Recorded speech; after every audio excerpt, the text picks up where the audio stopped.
You, John Fitzgerald Kennedy, do solemnly swear I, John Fitzgerald Kennedy, do solemnly swear that you will faithfully execute the office of President of the United States that I will faithfully execute the office of President of the United States and will, to the best of your ability, and will, to the best of my ability, preserve, protect, and defend the Constitution of the United States. preserve, protect, and defend the Constitution of the United States. So help you God. So help me God.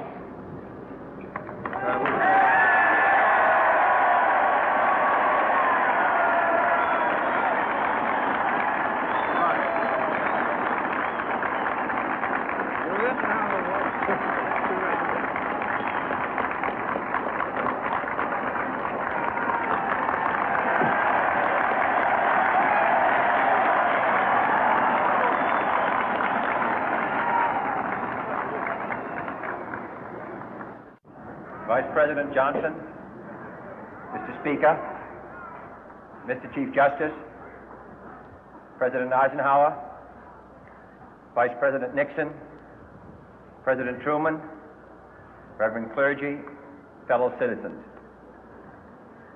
We observe today not a victory of party, but a celebration of freedom, symbolizing an end as well as a beginning, signifying renewal as well as change.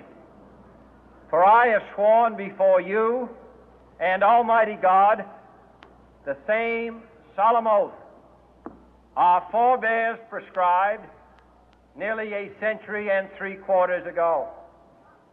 The world is very different now, for man holds in his mortal hands the power to abolish all forms of human poverty and all forms of human life. And yet the same revolutionary beliefs for which our forebears fought are still at issue around the globe. The belief that the rights of man come not from the generosity of the state, but from the hand of God. We dare not forget today that we are the heirs of that first revolution. Let the word go forth from this time and place to friend and foe alike that the torch has been passed to a new generation of Americans born in this century, tempered by war, disciplined by a hard and bitter peace, proud of our ancient heritage, and unwilling to witness or permit the slow undoing of those human rights to which this nation has always been committed and to which we are committed today at home and around the world.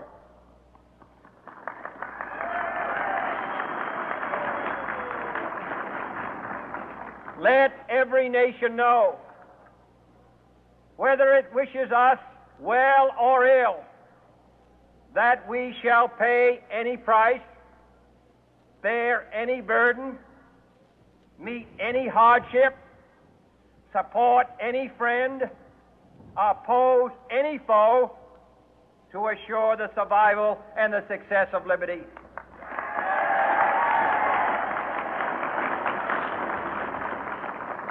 This much we pledge and more. To those old allies whose cultural and spiritual origins we share, we pledge the loyalty of faithful friends. United, there is little we cannot do in a host of cooperative ventures. Divided, there is little we can do, for we dare not meet a powerful challenge at odds and split asunder.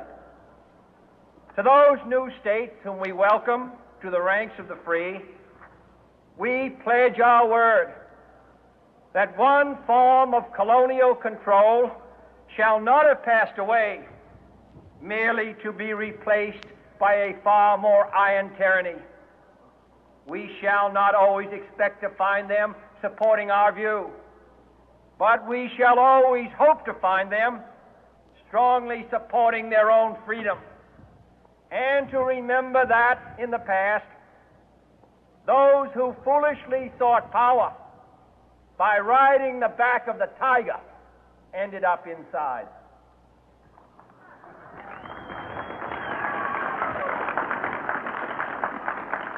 To those people in the huts and villages of half the globe struggling to break the bonds of mass misery, we pledge our best efforts to help them help themselves for whatever period is required, not because the communists may be doing it, not because we seek their votes, but because it is right. If a free society cannot help the many who are poor, it cannot save the few who are rich.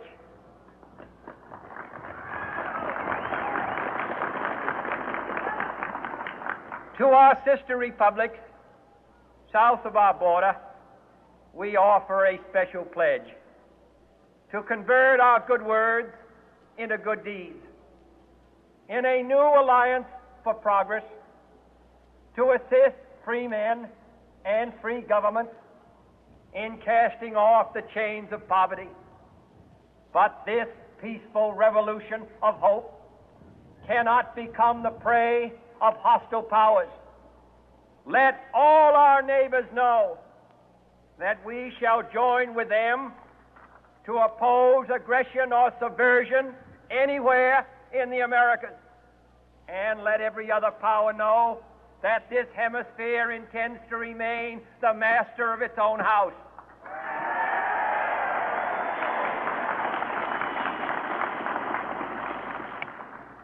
To that World Assembly of Sovereign States, the United Nations, our last best hope, in an age where the instruments of war have far outpaced the instruments of peace, we renew our pledge of support to prevent it from becoming merely a forum for invective, to strengthen its shield of the new and the weak, and to enlarge the area in which its writ may run. Finally, to those nations who would make themselves our adversary, we offer not a pledge, but a request that both sides begin anew the quest for peace. Before the dark powers of destruction, unleashed by science, engulf all humanity in planned or accidental self-destruction, we dare not tempt them with weakness, for only when our arms are sufficient beyond doubt can we be certain beyond doubt that they will never be employed. But neither can two great and powerful groups of nations take comfort from our present course, both sides overburdened by the cost of modern weapons, both rightly alarmed by the steady spread of the deadly atom, yet both racing to alter that uncertain balance of terror that stays the hand of mankind's final war. So let us begin anew, remembering on both sides that civility is not a sign of weakness, and sincerity is always subject to proof. Let us never negotiate out of fear, but let us never fear to negotiate.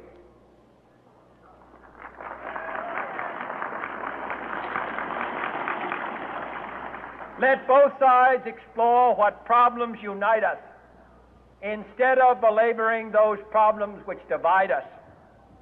Let both sides, for the first time, formulate serious and precise proposals for the inspection and control of arms, and bring the absolute power to destroy other nations under the absolute control of all nations.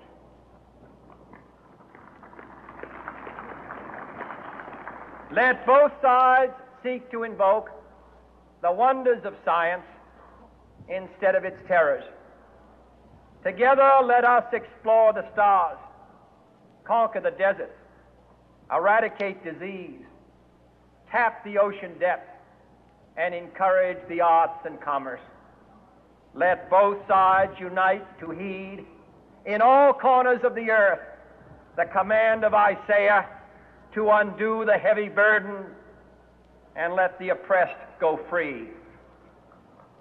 And if a beachhead of cooperation may push back the jungle of suspicion, let both sides join in creating a new endeavor, not a new balance of power, but a new world of law, where the strong are just and the weak secure and the peace preserved.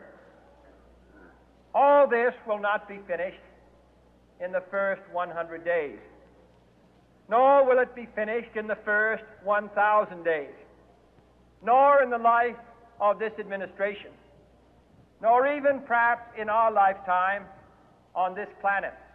But let us begin.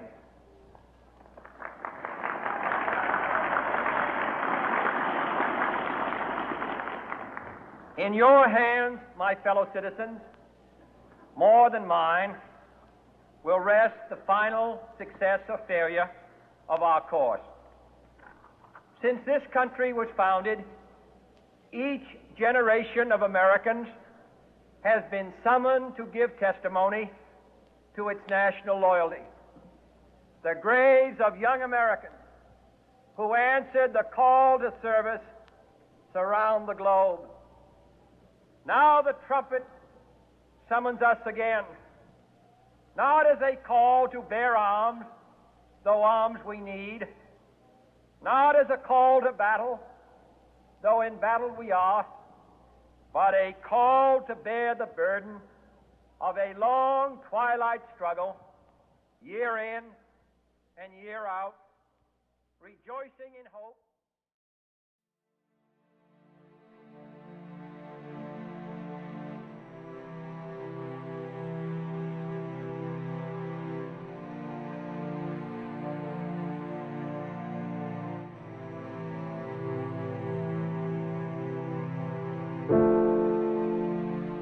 Thank